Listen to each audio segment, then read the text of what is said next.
Bismillahirrahmanirrahim. Assalamualaikum warahmatullahi wabarakatuh. Innal hamdalillahi nahmaduhu wa nasta'inuhu wa nastaghfiruh wa na'udzu billahi min shururi anfusina wa min sayyiati a'malina. May yahdihillahu fala mudilla lahu wa may yudlil fala hadiya lahu. Ashhadu an la ilaha illallah wahdahu la syarika lahu wa ashhadu anna Muhammadan abduhu wa rasuluh. Ya ayyuhalladzina amanu taqullaha haqqa tuqatih wa la tamutunna illa wa antum muslimuna, amma ba'd. Fa inna asdaqal hadits kitabullah wa khairal hadyi hadyu Muhammadin sallallahu alaihi wasallam wa syarral umuri muhdatsatuha. Kaum muslimin, muslimat, bapak-bapak, ibu-ibu, saudara-saudari, adik-adik dan juga anak-anakku, para hadirin rahimani wa rahimakumullah. Alhamdulillah, pada kesempatan malam hari ini wajib bagi saya untuk senantiasa bersyukur kepada Allah Subhanahu wa taala, dan juga pada bapak sekalian, ibu sekalian, wajib untuk mensyukuri nikmat Allah Subhanahu wa taala, karena bersyukur adalah sebuah kewajiban kita yang harus kita lakukan terus-menerus. Nashkurullaha, kita bersyukur kepada Allah atas nikmat hidayah, nikmat kesehatan, dan segala macam kenikmatan. Yang kedua, tentu tidak akan sempurna dan tidak akan lengkap syukur terima kasih saya kepada Allah sampai saya pandai berterima kasih kepada orang-orang yang telah memberikan faidah kepada saya. Di antaranya adalah kepada bapak-bapak semua, para hadirin dan juga ibu-ibu semua, para saudara-saudari semuanya. Karena la yashkurullah man la yashkurunas. Tidak akan bisa sempurna keimanan, kesyukuran atau rasa syukur seseorang kepada Allah Subhanahu wa taala sampai dia pandai berterima kasih kepada sesama manusia. Maka di sini saya sampaikan terima kasih saya kepada seluruh jajaran asatidzah yang telah mengizinkan saya untuk duduk di tempat beliau tersebut, hafizahumullah, jazahumullah khairah, dan juga pada para asatidzah yang tentu sebetulnya lebih berhak untuk duduk di tempat ini, di kursi panas ini. Mau membuktikan kalau kursinya panas, gantian duduk. Fajazahumullah khairah kepada syekhuna ustadzuna Ustadz Arif hafizahullah ta'ala, dan juga asatidzah yang lainnya yang tidak bisa saya sebutkan satu persatu, dan juga para rekan sekalian dan juga para hadirin yang mau dan berkenan untuk duduk di depan saya, padahal siapalah diri saya, Allahul musta'an. Fajazakumullah khairah atas kehadiran antum pada kesempatan malam hari ini adalah menjadi anfa'un nasi li, orang yang paling bermanfaat bagi saya, karena antum memberikan kepada saya, bapak-bapak, ibu-ibu, saudara-saudari, memberikan kepada saya kesempatan untuk membacakan faedah-faedah yang berkaitan dengan, atau sebagian faedah yang berkaitan dengan agama kita. Fajazakumullahu khairan. Selanjutnya, tema yang akan kita bahas, tema yang biasa sudah sering kita dengar, dan insya Allah sudah sangat sering dibahas oleh para asatidzah. Tapi barangkali sedikit perkataan yang nanti kita sampaikan, kita dengarkan, menumbuhkan semangat baru dalam amalan yang mulia ini, amalan yang Rasulullah sallallahu alaihi wasallam saja merutinkannya, yaitu istighfar, permohonan ampun kepada Allah Subhanahu wa ta'ala. Beliau sallallahu alaihi wasallam, sebagaimana diriwayatkan oleh sahabat yang mulia Abu Hurairah radhiyallahu taala anhu, merutinkan istighfar dalam satu hari lebih dari 70 kali. Kata Rasulullah sallallahu alaihi wasallam, wallahi, demi Allah, inni la astaghfirullah, aku benar-benar memohon ampun kepada Allah, wa atubu ilaihi, dan bertaubat kepadanya, fil yaumi, dalam satu hari, aktsar min 70 marrah, lebih dari 70 kali. Ini Nabi kita, Nabi Muhammad sallallahu alaihi wasallam. Dan beliau juga yang menegaskan kepada para sahabatnya, diantaranya yang diriwayatkan oleh Abdullah ibn Bisr radhiyallahu ta'ala anhu, dengan mengatakan, tuba liman wajada fi sahifatihi istighfaran katsira. Sungguh beruntung, tuba, sungguh beruntung orang yang mendapatkan di dalam lembaran-lembaran catatan amalannya kelak istighfaran katsira, kalimat istighfar yang jumlahnya banyak. Maka amalan ini adalah amalan yang Rasulullah sallallahu alaihi wasallam biasakan untuk dirinya, dan juga Rasulullah sallallahu alaihi wasallam anjurkan untuk para sahabatnya. Bahkan ketika suatu saat sahabat beliau yang paling mulia, siapa?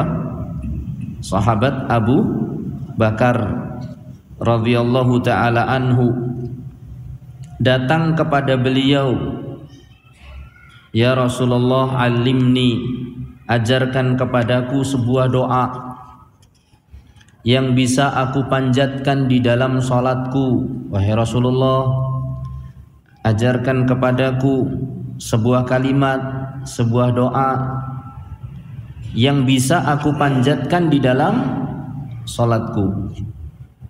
Ternyata Rasul sallallahu alaihi wasallam mengajari sebuah kalimat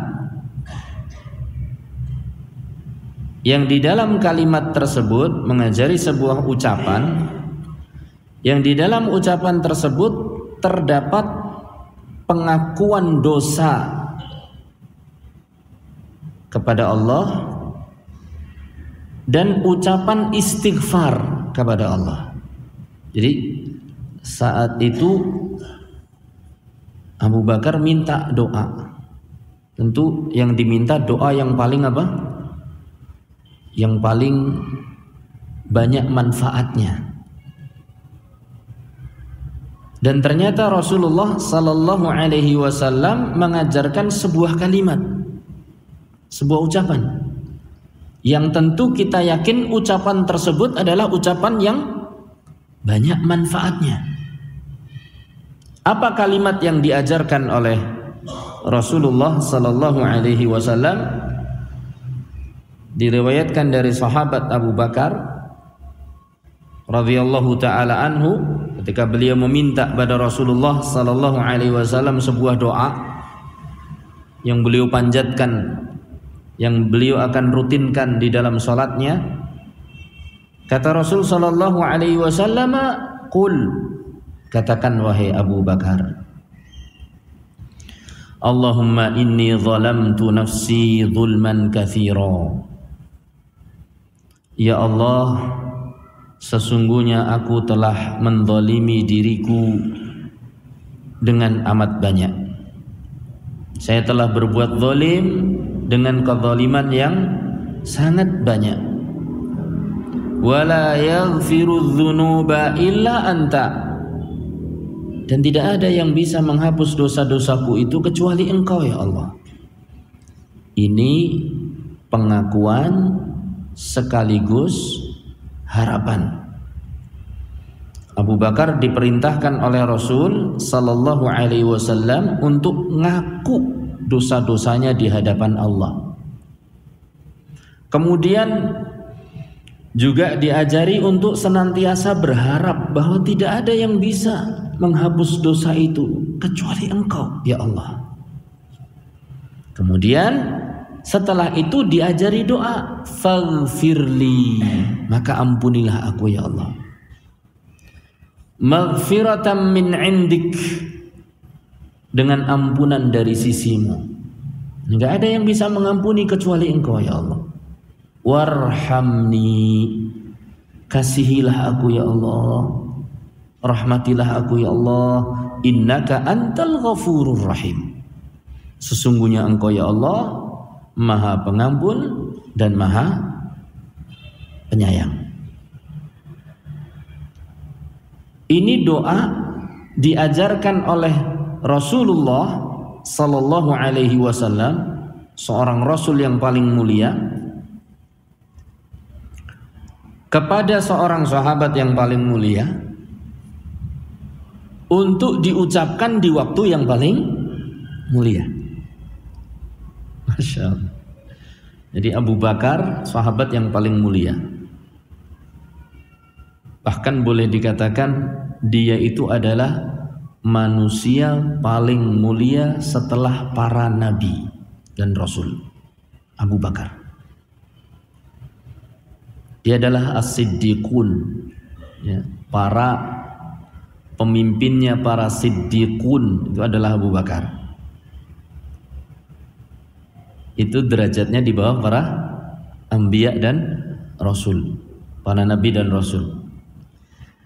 Sahabat yang paling mulia mendatangi seorang rasul yang paling mulia, meminta doa untuk diucapkan di waktu yang paling mulia, itu sholat. Maka tentu yang diajarkan adalah sesuatu yang sangat mulia. Di antara doa yang mulia itu di dalamnya terkandung permohonan ampun. Dan ini wajar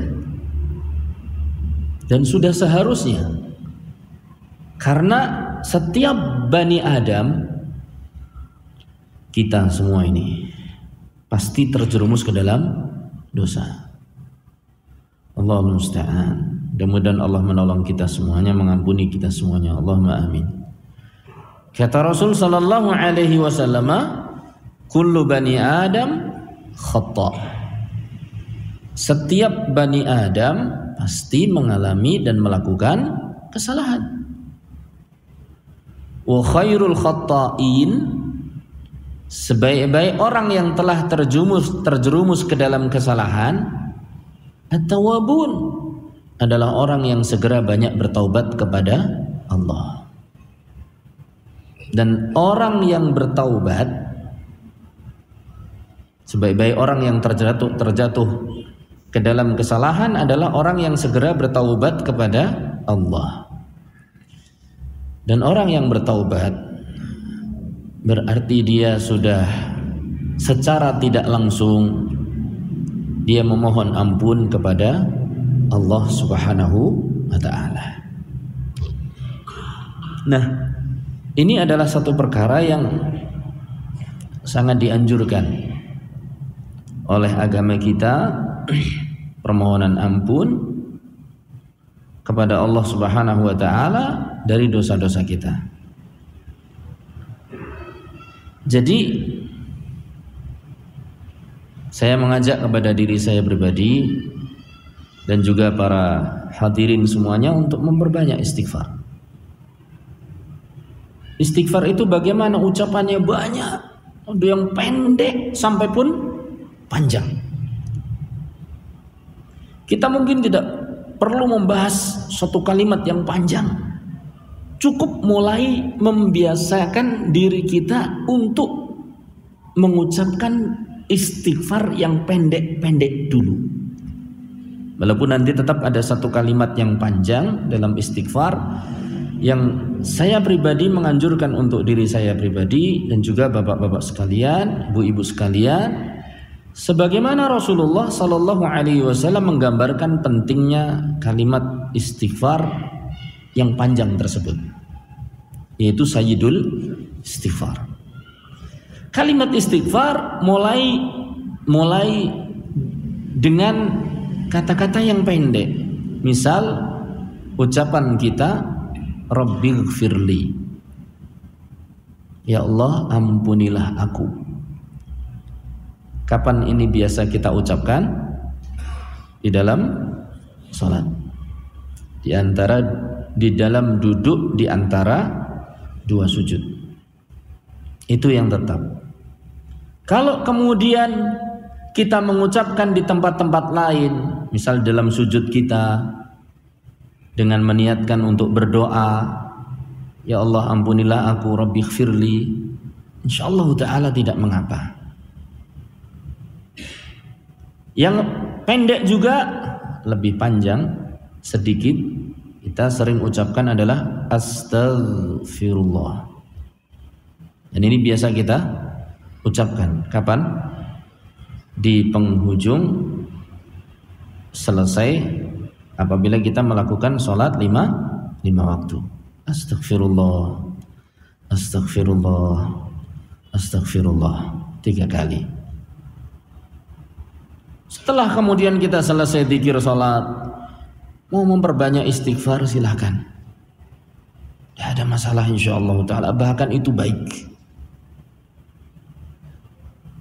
Kemudian juga diantara yang dianjurkan adalah kalimat yang panjang.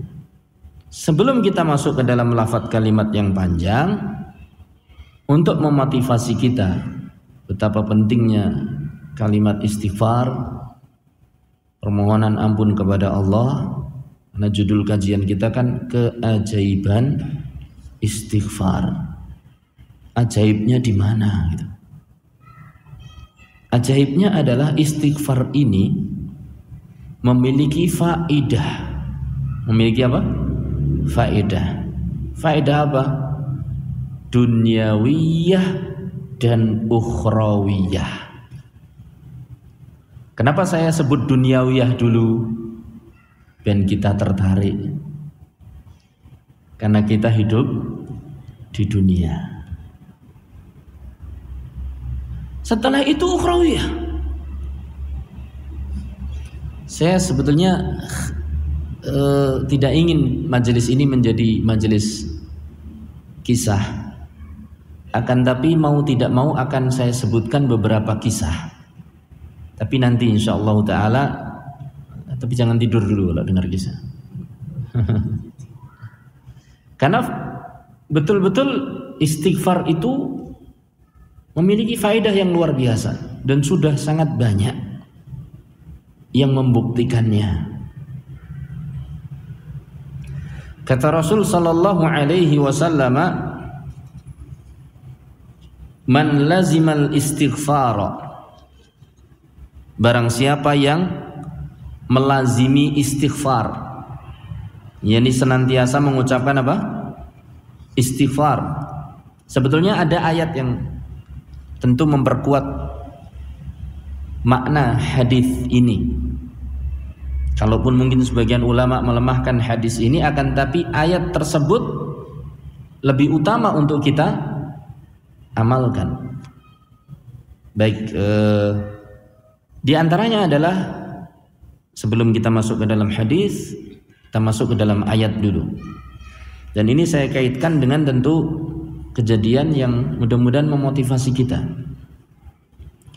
Di antaranya adalah sebagaimana diriwayatkan dari sahabat, dari ulama yang bernama Al-Hasan Al-Basri rahimahullahu ta'ala. Ketika suatu saat datang kepadanya 4 orang dengan masalah yang berbeda-beda. Datang pertama kepada Al-Hasan Al-Basri yang mengatakan, ya Aba Sa'id, wahai bapaknya Sa'id. Ya, Aba Sa'id itu artinya bapaknya Sa'id. Sesungguhnya saya sedang mengalami kekeringan atau saya ingin harta yang banyak. Ya. Saya sedang mengalami atau saya ingin harta yang banyak. Kata Al Hasan Al Basri, alaika bil istighfar. Banyak-banyak ucapkan istighfar. Datang lagi seseorang mengatakan, wahai Aba Said, kalau saya ingin terlepas dari paceklik. Kata Al Hasan Al Basri, alaika bil istighfar. Ucapkan apa? Istighfar. Datang lagi seseorang kepada Aba Said, wahai Aba Said, saya ingin keturunan. Kata Al Hasan Al Basri, alaika bil istighfar. Satu lagi datang, ya Aba Said, saya mengalami demikian dan demikian. Kata Al Hasan Al Basri, alaika bil istighfar.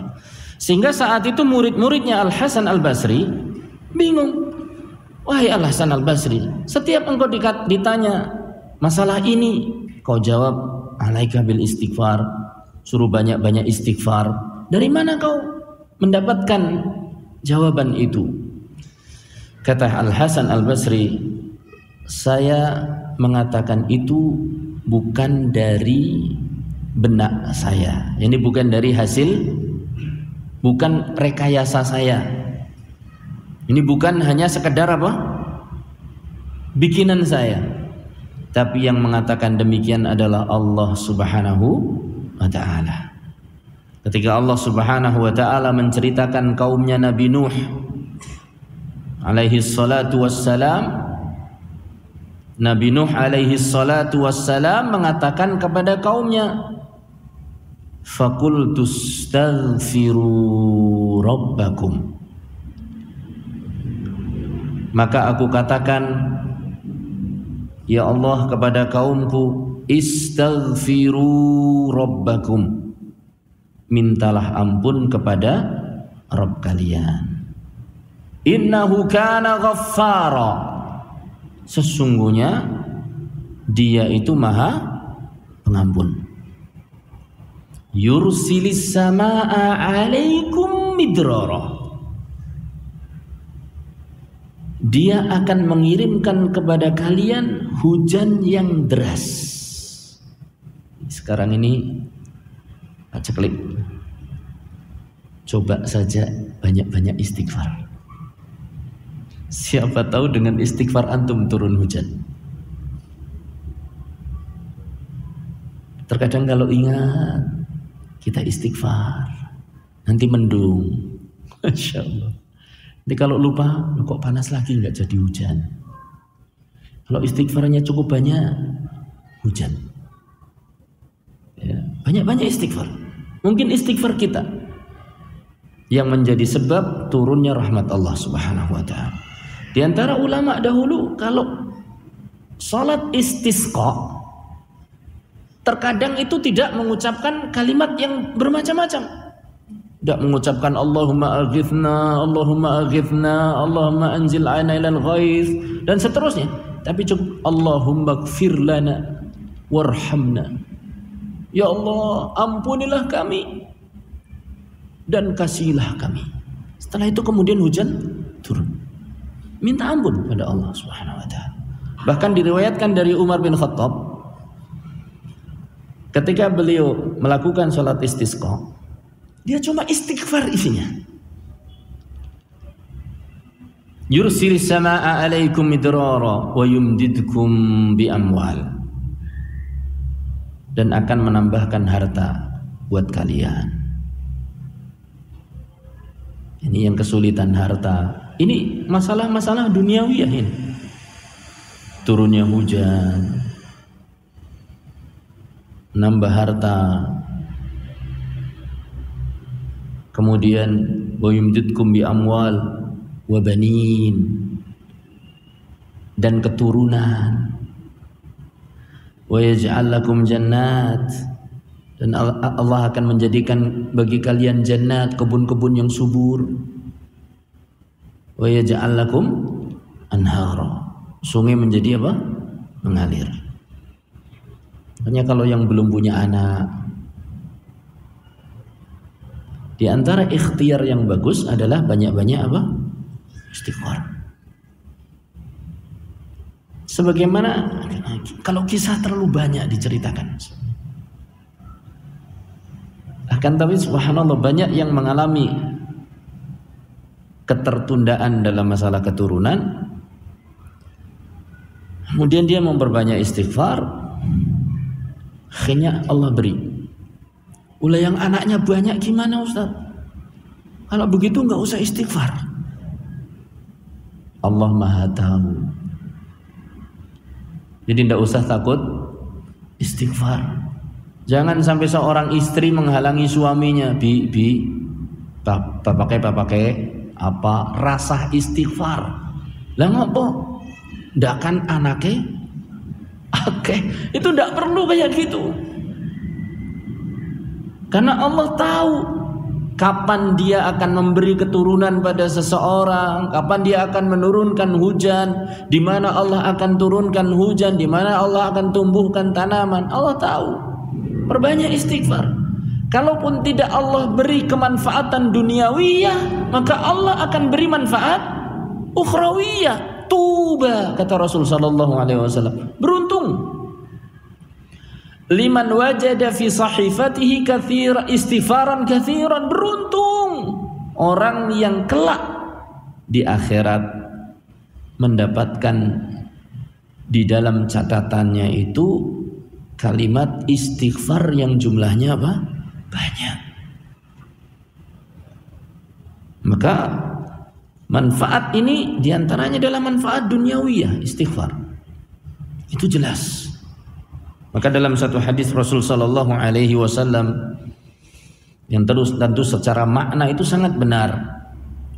Kata Rasul sallallahu alaihi wasallam, "Man lazimal istighfara," barang siapa yang melazimi istighfar, ja'alallahu lahu min kulli dhiqin makhraja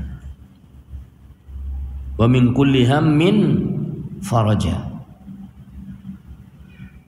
wa yarzuqhu min haitsu la yahtasib, atau wa razaqahu Allahu min haitsu la yahtasib.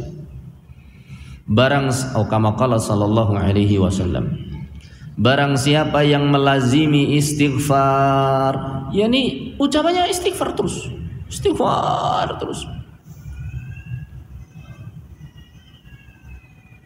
maka Allah akan jadikan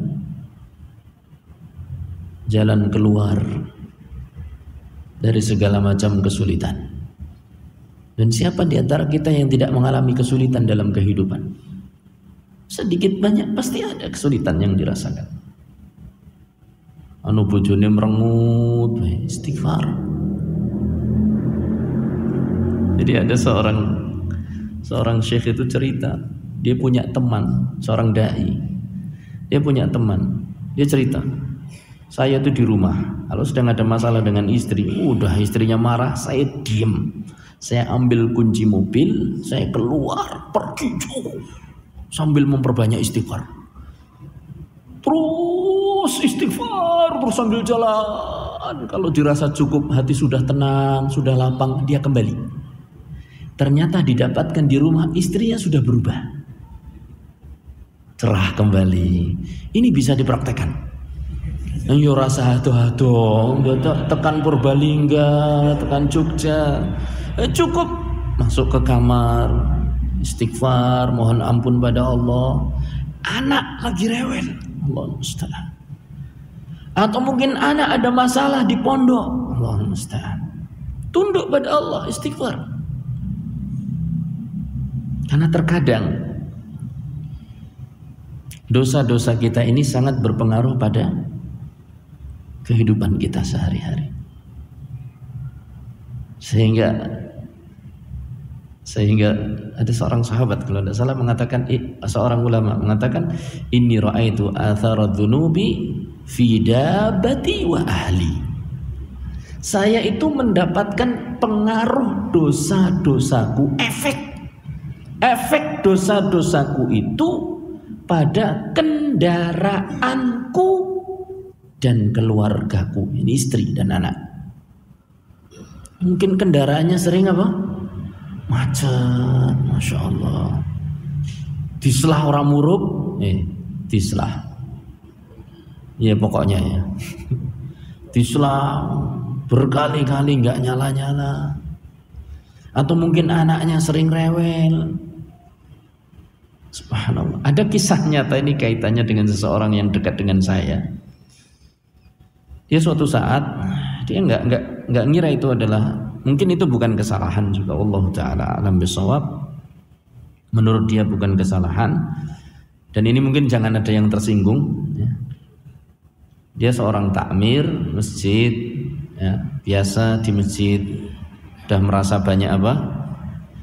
Banyak jasanya kepada masjid, jadi ya tidak apa-apalah nyambung listrik ke masjid.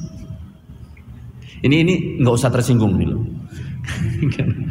Masuk rumahnya 2 kilo nyambung listrik ke masjid kan tidak mungkin. Ini kisah pribadi beliau, diceritakan oleh anaknya kepada saya. Kemudian ternyata anaknya panas, malam itu panas. Akhirnya sang bapak ini mikir, karena dia sadar segala yang terjadi itu biasanya adalah karena apa? Dosa. Akhirnya dia teliti, mikir ada apa kesalahan saya? Kayaknya ini nih.